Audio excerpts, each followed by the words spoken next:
So, what really is the chance that I'm going to die in the military?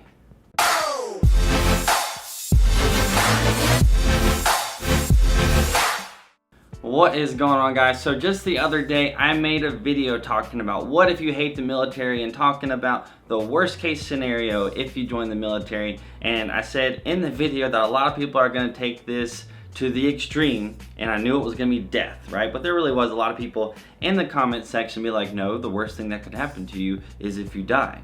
And that wasn't the point of the video. The point was, like, obviously you go throughout a normal, very much so normal, like a 99.9999% chance normal military career, and you don't die, then you get out. Just like, what's the worst case scenario, right? But still, it kind of raises a good question, and I've actually never talked about it, and I was curious myself, like, really the statistics on just being in the military in general. What are the odds of you dying? So I got some statistics here on my phone that I wrote down. I'm gonna have some links down in the description down below. I'm gonna give pretty, roundabout numbers. It's not gonna be like super duper to the point, all this stuff. I might throw up some graphs at some point in the video if it correlates or whatever. But at the end of the day, the links are down in the description to where I found a lot of that information if you guys want to fact check me. But in reality, I am a little bit surprised at how less likely it is, even than whenever I thought it was likely, right? So I knew that it wasn't really as likely to die in the military as some people make it out to be. It's like, oh, you're joining the military, you're gonna die. Like, my mom was terrified whenever I said I wanted to join the military because she thought I was gonna die. Like, pretty much that's it. And I'm like, chill out, Mom, I'm joining the Army Reserves, blah, blah, blah, blah. Now, I do want to mention that real quick before I start getting into some statistics. Gosh, I can't say that. But anyways, so the odds of you dying in the military, it's not blanket across the board, everybody. It's just not. Like, I wanted to be in the signal branch of the Army. I joined as a 25 Bravo and information technology specialist. Now I am a 25 Alpha, a signal officer, which your job is really going to depend on what's the odds of you dying in the military. If you're in a combat MOS, you're more likely. If you're not in a combat MOS, you're less likely. If you're in the Marines or if you're in the Army, you're more likely to die. If you're in the Air Force or the Navy, then you're less likely to die than the other ones, right? So it's going to be dependent upon what you choose.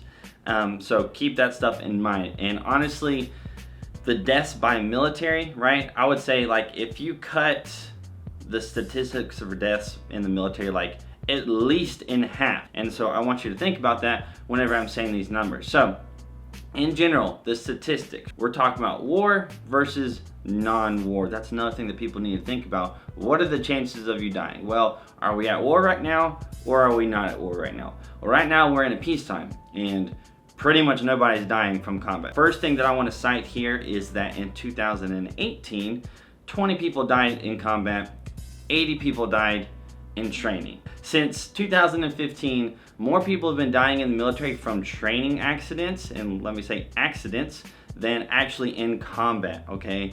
So keep that in mind. You're more likely to die from just an accident, tripping and falling. Not really tripping and falling, although I'm sure that's somewhere, it happened to somebody, I'm sure. But like, just, we handle a lot of equipment and stuff. There's a lot of situations in the military where you're gonna be in, like, sketchy situations, right? Where you have a limited amount of water, you might die of heat exhaustion, right? So that's why it's super important when you go to basic training, especially during the summer, to drink water, because that's a cause for death at basic training, is you don't drink enough water, you get dehydrated. Now I'm going to cite here during the Iraq War, I'm going to give you guys an understanding, war versus non-war, right? So the odds of dying if you were involved in the Iraq War was 1 in 250 approximately. So you had a 1 in 250% chance of dying. Those aren't really odds that I would like to be playing with, but at the same time, the odds of you dying in a car wreck over your lifetime is 1 in 80. If you think about it like that, it's 1 in 80 of your whole life, and 1 in 250 if you die in war. And then if you were to just look at a single particular year of chances of dying in a car wreck, and the reason I'm saying this is because People think that just because you're in the military, like you're super likely to die. Well, just because you're living, there's always things that you can do to be dying, right? And so on any particular year, you have essentially a 1 in 7,000 chance of dying in a car wreck, which again, honestly, those aren't even really odds that I'd like to be playing with, because that's still not that good. Like if I were to roll a dice and somebody would say, hey, if it lands on this number, we're just gonna kill you, I would be like, I'm not playing this game, I am done. And that is why I think also self-driving cars, like, yay, please, can we have that faster so we can have less deaths by accidents? And then another war that I want to throw out here before I get into the peacetime chances of dying. In the Vietnam War, you had basically a 1 in 44 chance of dying. And that's definitely not some good odds. So definitely, especially for those older wars and veterans and stuff, like definitely you need to respect them, be like, you know, thank them for their service and stuff, because man, the stuff that they went through versus the stuff that we go through now that we complain about is crazy. Now I did a little average, and over the past 5 years in the military, the yearly average for your chances of dying is 1 in 21,000, right? 1 in 21,000. So essentially, being in the military, right, you're less likely to die just being in the military than you are to be just dying in a wreck in any given year over the past 5 years. So that's definitely something that I do want to mention. Puts things into perspective a little bit. It also puts things into perspective that wartime versus peacetime, it's a very, very big difference, and it's a very, very real reality that you need to think about. And I have made videos on this. Do not join the military if you are not okay with the chance of getting deployed, with the chance of going to war. If we go to war tomorrow, are you going to be okay with your decision of joining? If the answer is no, and if the answer is you're gonna be scared for your life and you're gonna wanna get out of your contract and you're not gonna wanna do it anymore, then honestly, my recommendation is probably not to do it, because it could very well happen, right? You never know. Yes, we've been good for the past several years, and you just, honestly, you never know.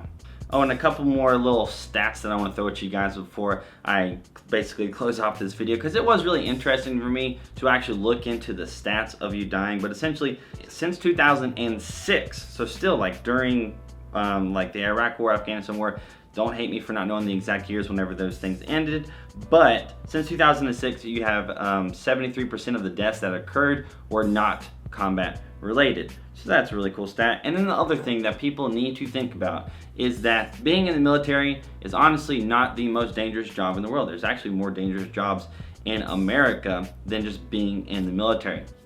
And then the other thing that I want to think about, if you are one of those people who is wanting to join into the military, who is not joining into a combat MOS, you're not joining into a combat MOS like myself. I tell my fiance, I'm like, okay, if I ever get into a firefight whenever I'm deployed, it is a very, very bad day. Like, they're gonna make a movie about this occasion, because it's not very likely, right? That's what they make movies about, is just very rare situations, and people think that they're like very, very common, right?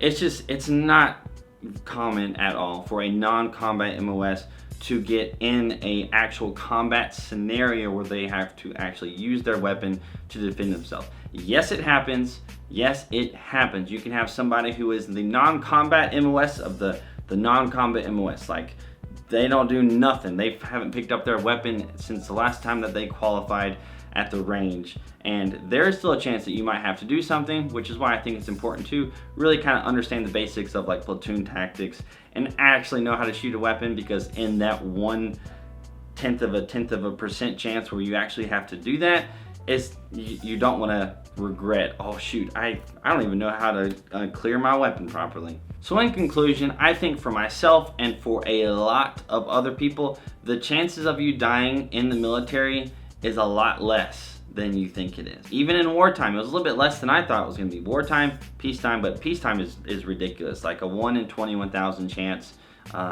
most of them being training accidents, is crazy. And obviously, everybody's situation is gonna be different. If you get deployed a whole bunch, if you go to a specific unit, if you get attached to another unit, those are all the variables are gonna come into effect there. But I kind of just ran through a few little numbers, gave you guys a little bit of something to think about. Links are in the description for more information. But there you go. Hopefully, I eased some of your worries. So that is gonna be it for this video. I hope you guys enjoyed it. If you did, hit that like button. That'd be awesome. If you want to check out some more of my videos, hit that subscribe button and the notification bell button. That would be even better. Follow me on Instagram and Snapchat if you haven't already. Hope you guys have an amazing freaking day, and I will see you later.